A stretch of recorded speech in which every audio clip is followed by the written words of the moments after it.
ಸ್ನೇಹಿತರೆ, ಎಲ್ರಿಗೂ ಕೂಡ ನಮಸ್ಕಾರ. ಸ್ನೇಹಿತರೆ, ಈ ಒಂದು ರೇಷನ್ ಕಾರ್ಡ್ ಬಗ್ಗೆ ಈ ಒಂದು ಎಲ್ರಿಗೂ ಕೂಡ ಒಂದು ಗೊಂದಲ ಸೃಷ್ಟಿಯಾಗಿರುವಂತದ್ದು.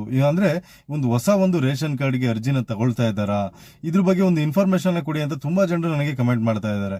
ಅಂತಂದ್ರೆ ಈ ಒಂದು ಸೋಷಿಯಲ್ ಮೀಡಿಯಾದಲ್ಲಿ ಈ ಒಂದು ಹೊಸ ರೇಷನ್ ಕಾರ್ಡ್ಗೆ ಅರ್ಜಿನ ಹಾಕ್ತಾ ಇದ್ದಾರೆ, ಅರ್ಜಿನ ಹಾಕ್ಬೋದು ಅನ್ನೋದೊಂದು ಸುದ್ದಿ ಓಡಾಡ್ತಾ ಇದೆ. ಹಾಗಾಗಿ ಎಲ್ಲರೂ ಕೂಡ ನನಗೆ ಕಮೆಂಟ್ ಮಾಡಿ ಕೇಳ್ತಾ ಇದ್ರೆ ಒಂದು ಹೊಸ ರೇಷನ್ ಕಾರ್ಡ್ಗೆ ಅರ್ಜಿನ ಹಾಕ್ಬೋದಂತ. ಸ್ನೇಹಿತರೆ, ಈ ಒಂದು ಹೊಸ ರೇಷನ್ ಕಾರ್ಡ್ಗೆ ಅರ್ಜಿ ಹಾಕೋದಕ್ಕೆ ಇವಾಗ ಅವಕಾಶ ಇದೆ.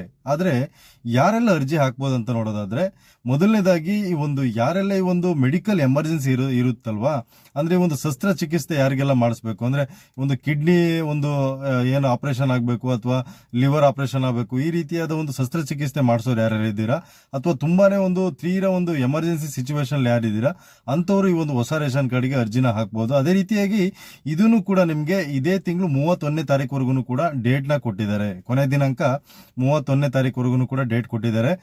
ಅದೇ ರೀತಿಯಾಗಿ ಬೆಳಿಗ್ಗೆ 10 ಗಂಟೆಯಿಂದ ಸಂಜೆ 5 ಗಂಟೆವರೆಗೆ ಈ ಒಂದು ವೆಬ್ಸೈಟ್ ಓಪನ್ ಆಗ್ತಾ ಇದೆ. ಇವಾಗ ಅಂತವ್ರು ಏನಾದ್ರು ಇದ್ರೆ ಮಾತ್ರ, ಈ ಒಂದು ಮೆಡಿಕಲ್ ಎಮರ್ಜೆನ್ಸಿ ಇದ್ದವರಿಗೆ ಮಾತ್ರ ಒಂದು ಹೊಸ ರೇಷನ್ ಕಾರ್ಡ್ಗೆ ಅರ್ಜಿ ಹಾಕೋದಕ್ಕೆ ಅವಕಾಶ ಇದೆ. ಅದು ಬಿಟ್ರೆ ಇನ್ನು ನೆಕ್ಸ್ಟ್ ಇರುವಂತದ್ದು ಈ ಒಂದು ತಿದ್ದುಪಡಿನ ಮಾಡೋದಕ್ಕೂ ಅಷ್ಟೇ ಈ ಒಂದು 31ನೇ ತಾರೀಕುವರೆಗೂ ಕೂಡ ತಿದ್ದುಪಡಿನ ಮಾಡ್ಕೊಡ್ತಾ ಇದ್ದಾರೆ.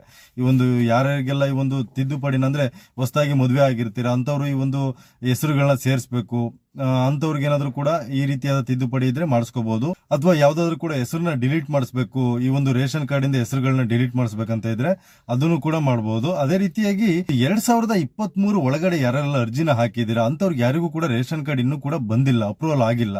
ಅದೇ ರೀತಿಯಾಗಿ ಆ ಒಂದು ರೇಷನ್ ಕಾರ್ಡ್ಗಳನ್ನು ಕೂಡ ಇವಾಗ ಪರಿಷ್ಕರಣೆ ಮಾಡ್ತಾ ಇದ್ದಾರೆ. ಅದಾದ ನಂತರದಲ್ಲಿ ಆ ಒಂದು ಪ್ರಕ್ರಿಯೆ ಮಾಡಿದ ನಂತರದಲ್ಲಿ ಅವ್ರಿಗೂ ಕೂಡ ಈ ಒಂದು ರೇಷನ್ ಕಾರ್ಡ್ ಸಿಗುವಂತದ್ದು. ಅದೇ ರೀತಿಯಾಗಿ ಇದ್ರ ಬಗ್ಗೆ ನಾನು ಕಂಪ್ಲೀಟ್ ಆಗಿ ಒಂದು ಅಧಿಕಾರಿಗಳು ಯಾರಿದ್ದಾರೆ ಅವ್ರ ಹತ್ರ ನಾನು ಕಾಲ್ ಮಾಡಿ ಅದಾದ ನಂತರದಲ್ಲಿ ಕಂಪ್ಲೀಟ್ ಇನ್ಫಾರ್ಮೇಶನ್ ತಗೊಂಡಿದ್ದು.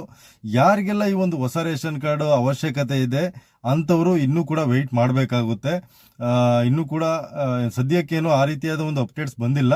ಆದ್ರೆ ಮೆಡಿಕಲ್ ಎಮರ್ಜೆನ್ಸಿ ಇರುವಂತವರು ನೀವು ಇಮಿಡಿಯೇಟ್ ಆಗಿ ಹೋಗಿ ಈ ಒಂದು ತಹಸೀಲ್ದಾರ್ನ ಮೀಟ್ ಮಾಡಿ, ಅಥವಾ ಈ ಒಂದು ಏನು ಫುಡ್ ಇನ್ಸ್ಪೆಕ್ಟರ್ ಯಾರಿರ್ತಾರಲ್ವಾ ಅವ್ರನ್ನ ಮೀಟ್ ಮಾಡಿ ಅದಾದ ನಂತರದಲ್ಲಿ ನೀವು ಈ ಒಂದು ಆಹಾರ ಇಲಾಖೆಯಲ್ಲಿ ನೀವು ಆ ಒಂದು ರೇಷನ್ ಕಾರ್ಡ್ಗೆ ಅರ್ಜಿನ ಹಾಕ್ಬಹುದು.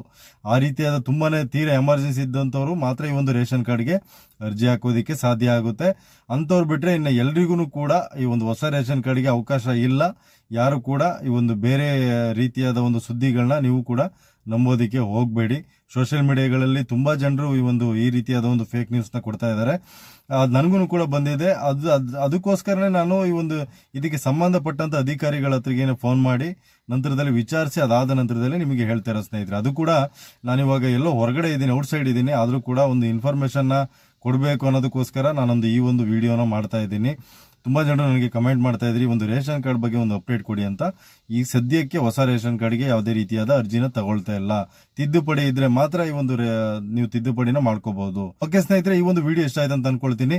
ನಾನು ಎಮರ್ಜೆನ್ಸಿ ಇರೋದಕ್ಕೋಸ್ಕರ ನಾನು ಔಟ್ ಸೈಡ್ ಇಂದ ವಿಡಿಯೋ ಮಾಡ್ತಾ ಇದ್ದೀನಿ, ದಯವಿಟ್ಟು ಕ್ಷಮೆ ಇರಲಿ. ಹಾಗೇನೆ ಸ್ನೇಹಿತರೆ, ಈ ಒಂದು ವಿಡಿಯೋ ಇಷ್ಟ ಆಗಿದ್ರೆ ಒಂದು ಲೈಕ್ ಮಾಡಿ, ಹಾಗೇನೆ ನಮ್ಮ ಒಂದು ಚಾನಲ್ಗೆ ಸಬ್ಸ್ಕ್ರೈಬ್ ಮಾಡಿ ಅಂತ ಹೇಳ್ತಾ ಈ ವಿಡಿಯೋನಲ್ಲಿ ಮುಗಿಸ್ತಾ ಇದ್ದೀನಿ. ಮುಂದಿನ ವಿಡಿಯೋದಲ್ಲಿ ಮತ್ತೆ ಸಿಗ್ತೀನಿ. ಧನ್ಯವಾದ ಸ್ನೇಹಿತರೆ.